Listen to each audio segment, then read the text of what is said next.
It's our daily PFF bash session. I told y'all this a week ago when we first brought this up. I said our next 3 episodes, we're going to have PFF content. Sure enough, they did it again, man. So we're doing the edge rusher ranking. Yeah, top 32 edge rushers in the NFL. There's a few things they did on this list. Let's talk about it, baby. You want me just to list them off then? Yes. I'm trusting you to just read it as accurate. Do you want me to go? You want me to go just fastest? Yeah. Do you want me to go all the way down to 32? Because there is a name. It is. Oh, have you checked them out? Like just briefly? I looked at it. Go ahead. Read there's a name down below that could get you heated too a little bit. Okay. So I think we should just list them all. Give us 1 to 32 first. Maybe. Yeah, I'll do that. I'll just do that. Mm-hmm. All right. Number 1, Khalil Mack. Number 2, TJ Watt. Number 3, Joey Bosa. Number 4, Myles Garrett. Number 5, Nick Bosa. Number 6, Cameron Jordan. Number 7, DeMarcus Lawrence. Number 8, Chase Young. Number 9, Shaq Barrett. Number 10, Danielle Hunter. Number 11, Von Miller. Number 12, J.J. Watt. 13, Zadarius Smith. 14, Brandon Graham. 15, Jerry Hughes. 16, Chandler Jones. 17, Montez Sweat. 18, Carl Lawson. 19, Brian Burns. 20, Jadeveon Clowney. 21, Eric Armstead. 22, Bradley Chubb. 23, Trey Flowers. Number 24, Yannick Ngakoue. Okay. 25, Melvin Ingram, free agent. This is true. At 25.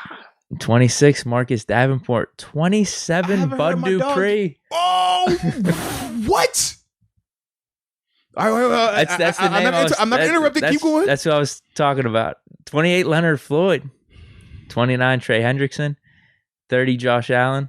31, Matt Judon. And 32, Clelin Ferrell. So that's the top 32. But at 27. Oh, that is gross. I know. So there's a few things with this list. 2 Steeler related. I got a few where I think they just have guys way too low and other guys way too high. I don't know where you want to start with this. Whew, man. Well, I guess I should ask this question. Am I still allowed to be outraged about Bud's ranking since he's technically not a Steeler anymore? Yeah. Once a Steeler, always a Steeler. Okay, and especially that's his most recent season too. So we're good. Okay. His last season, this ranking's based off his Steelers season. He's a part of that last group of guys that I'm very biased towards. Sure. Like, he's a part of that group. TJ's in that group. Anybody after that last class, it's like, all right, we brotherhood, but it's different. Like, these are guys I shared the locker room with. Bud all the way down there. Why? I don't understand that at all. Even with him coming off of an injury, he still showed that he was a very productive player. He showed that the year prior to that wasn't a fluke and things along that nature. Wow. They have DeMarcus Lawrence at 7, so I think Bud Dupree should be higher than him. I like Brandon Graham a lot. I love his game. I think he's a very consistent player, but for him to be at 14 and Bud to be all the way at 27, Danielle Hunter didn't even play all last season. Jerry Hughes. You know, Jerry, that's my guy. Locker room buddy, man. Side by side with it. But him at 15 and Bud all the way at 20, like, that's... I'm saying I don't get it, man. I'm saying at least top 10. I don't get it. I feel like this is my thing. I wasn't going to put him top 10 because he's coming off the ACL injury, right? And I was just my thought process, because he was hurt and he did miss a good amount of time towards the back end of the season. I wouldn't do that, right? Versus some of these guys who played the full seasons. I think worst case, though, you have to have him at 15, though. Worst case. And that's with me not being biased, right? Now, I could easily make a case to say he should be in the 10 just based on what he did the year before and what he was already doing in that year when he got hurt. But yeah, it got to be top 15 just based on what he was able to accomplish. But I think the bigger thing that just blows my mind is the top of the list. You have Khalil Mack over TJ Watt. I mean, let's be real. TJ Watt, if it wasn't for Aaron Donald, he wins Defensive Player of the Year this year. They weren't talking about Khalil Mack in that same type of vein this year. So when I look at that, this is once again where we have the issue with PFF, because I've caught on to what they do. This is what they have their ranking system, right? And we know that they'll do their grades and they stand by them. But this is why when they get to their rankings, they're always wacky, because you can't say that, oh, TJ is the best edge defender when you had on your grading system Khalil Mack with the higher grade, right? Yeah. Because then it shows a flaw in your system. So they're locked. You know, we talked about you don't want to be locked in. They're locked into some of this because of how they grade it. Now, we could talk about the grading system and who's doing the grading, and that probably would improve and help them out a lot. But as a whole, that is the issue, man. Like, Khalil Mack was not better than TJ Watt last year as an edge defender, pass rusher, outside linebacker, whatever you want to word it. Khalil Mack was not better. And Khalil Mack is a beast. But let's be real, TJ Watt, these past 2 years, he's been visiting. He's not from here. He's from that planet over there where they just kick butt all day, every day. So to see that, I'm just like, how do you come up with this? Where's Khalil Mack? Like, I see you got the grade up here. Talk to me, man. What's the numbers looking like, man? What are we looking like over here? Because I know you didn't have more sacks than him. We know that. No. You want me to go just TJ Watt and Khalil Mack? Yeah, give TJ and Khalil Mack to start it out first. Well, Khalil Mack even played one more game. He played in 16 games. TJ Watt took a break in week 16 against the Browns. So he only played 15. So in the 15 games, he has 15 sacks, which led the league. Khalil Mack had 9. So not even double digits. All right. No. Okay. And then whenever you look at QB hits, TJ Watt has 41. Khalil Mack has 13. Come on, bro. And then you go to tackles for loss. TJ Watt also led the league with 23. And I'm glad you brought up tackles for loss. Khalil Mack has 11. I'm glad you brought up tackles for loss because they were very clear in terms of edge defender. And that's why I was like, you know what? No, y'all didn't say pass rusher because if it was pass rusher, that's the easy argument. TJ had the best numbers, but he was the most productive in terms of sacks, QB hits, pressures. That speaks for itself. But I said, okay, y'all said defender. So you're talking most complete. You're saying that he can play the run, so he gets tackles for loss. He has a ton of tackles. He has to rush the passer. He has to hit the quarterback. And we also know he has to cover. Like, this makes zero sense to me, man. It does, because, like you said, with the coverage, 7 pass defense. Yeah. Khalil Mack only had 3. He just had 1 more forced fumble. Both had an interception. Stats across the board are all pointing towards TJ.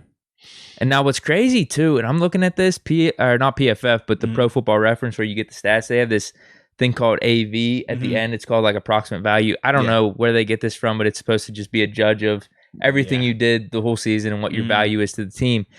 TJ's season last year was a 17, whereas in 2019 was a 14, which is crazy. So they're saying 2020 was better than 2019. But also that 17 is head and shoulders above everyone else on that list. Like 17, the highest next one is Myles Garrett at 14. Wow. Everyone else is 13 and lower. Like, this makes zero sense to me, man.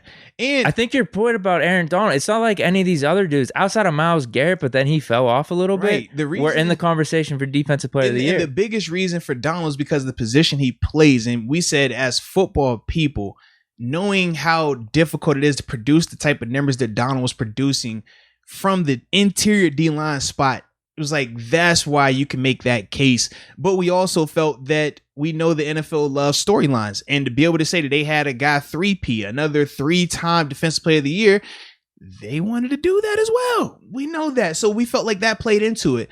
But outside of Donald, you're not going to tell me that there was a better defender, let alone edge defender, that was better than TJ Watt. I just don't see that. Now, you can make a case for a better pass rusher, or you could say just a better run defender. You can make those cases, but even then, we're still going to have great rebuttals with tape and productivity to back it.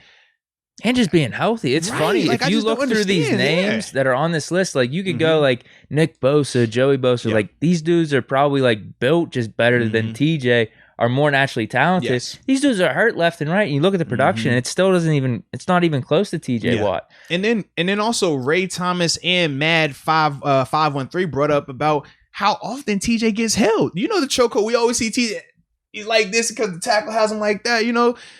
We've seen that as well. So we know that also plays into it. And yes, Mad 513, the refs are blind. I don't trust referees unless I like the referee. But then again, how can you like the referees?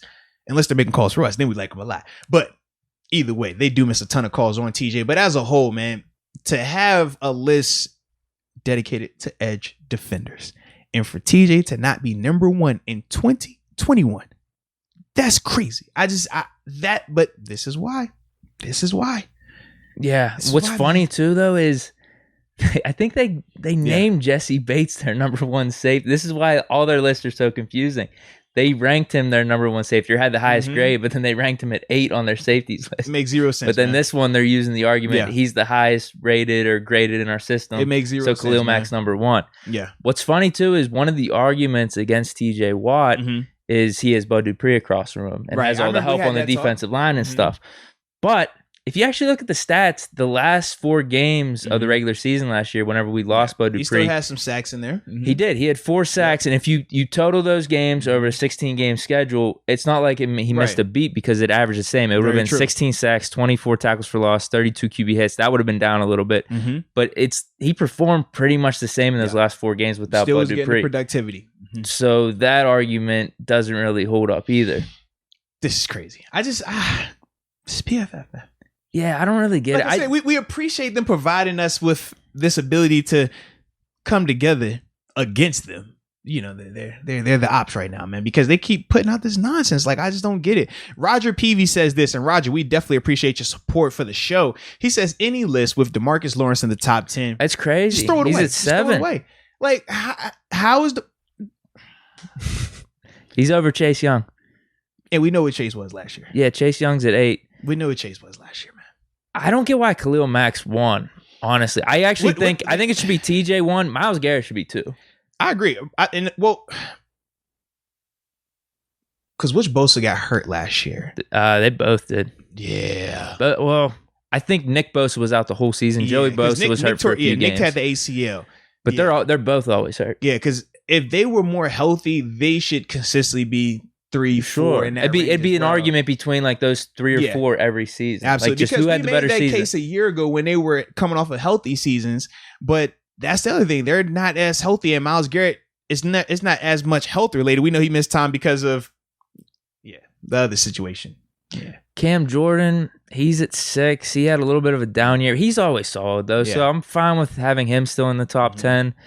But man, then Chase Young at 8, I think he should be bumped up a little bit. I can't believe they have Chandler Jones down at, where is it, 16? Right, because now he missed last season. Tore the pec, biceps. Right? Or bicep. I knew he got hurt. But dude, it's Chandler Jones we're talking about here. That's what I mean. To have him that low, whereas you're having these other dudes that are injured too just above him. Just the year prior to that, he was 2nd in the league in sacks. Yeah, like.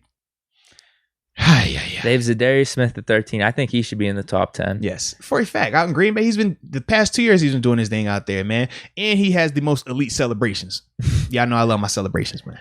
And we both agree Bud Dupree's way too low. Like they have Jadeveon Clowney at 20 and Bud Dupree at 27. That's well, first off, like we know Clowney gets a ton of hype anyways. But Bud to me is way past where Clowney is. Now, Clowney, we talked about. We know size and physical attributes. He's always going to be in that conversation.